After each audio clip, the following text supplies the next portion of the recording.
കൊല്ലം ആര്യങ്കാവിലെ യുവാവിന്റെ തിരോധാനത്തിൽ ആശങ്കയേറുന്നു. ജനുവരി 25-നാണ് ആര്യങ്കാവ് പാണ്ഡ്യൻപാറ സ്വദേശി ബിനീഷിനെ കാണാതായത്. തെന്മല പോലീസ് അന്വേഷണം തുടരുകയാണ്. ജനുവരി 25-ന് രാത്രി മുതലാണ് ബിനീഷിനെ കാണാതായത്.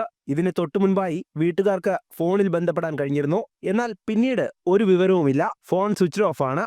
രാത്രി 8:30-ക്ക് ശേഷം ബിനീഷ് ആര്യങ്കാവ് ഡയറി ചെക്ക് പോസ്റ്റിന് സമീപത്തുകൂടി കടന്നുപോകുന്ന CCTV ദൃശ്യങ്ങളും പുറത്തുവന്നു.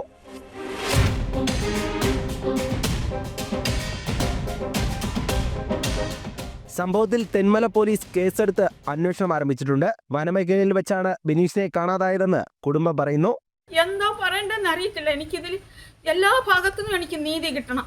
എൻ്റെ കുഞ്ഞിനെ എനിക്ക് തന്നേ പറ്റത്തുള്ളൂ. അതേത് വിധത്തിൽ എൻ്റെ കുഞ്ഞ് നഷ്ടപ്പെട്ടോ അത് കണ്ടുപിടിച്ച് തരേണ്ടത് പോലീസും അധികാരികളാണ്. അവർ ചെല്ലുന്നിടത്തൊരു സാധാരണക്കാരൻ ഒരാൾക്ക് കയറി ചെല്ലാൻ പറ്റത്തില്ല. അവർക്ക് എവിടെയും കയറി ചെല്ലാം. അതുകൊണ്ട് അവർ തന്നെ കണ്ടുപിടിച്ച് എനിക്ക് തരണം. എൻ്റെ കുഞ്ഞിന് മറ്റെന്തെങ്കിലും സംഭവിച്ചാണെങ്കിൽ ഇതുപോലൊരു മാതാപിതാക്കൾ കരയുവാൻ ഇടയാകരുത്. 11 ദിവസം കൊണ്ട് ഞാൻ അനുഭവിക്കുന്ന വേദന എന്തുവെന്ന് എനിക്ക് അറിഞ്ഞുകൂടാ. പോലീസ് അന്വേഷണം മന്ദഗതിയിലാണെന്നതാണ് കുടുംബത്തിന്റെ പരാതി. വനമേഖലയ്ക്ക് സമീപമായതിനാൽ ബിനീഷിന് എന്തുപറ്റിയെന്നതിലെ ആശങ്കയേറുകയാണ്. വന്യമൃഗങ്ങളുടെ സാന്നിധ്യവും പ്രദേശത്തുണ്ട്. അതേസമയം അന്വേഷണം തുടരുകയാണെന്നും ഡോഗ് സ്ക്വാഡ് ഉൾപ്പെടെ സ്ഥലത്തെത്തി പരിശോധന നടത്തിയിട്ടുണ്ടെന്നുമാണ് പോലീസിന്റെ വിശദീകരണം. ജനം, കൊല്ലം.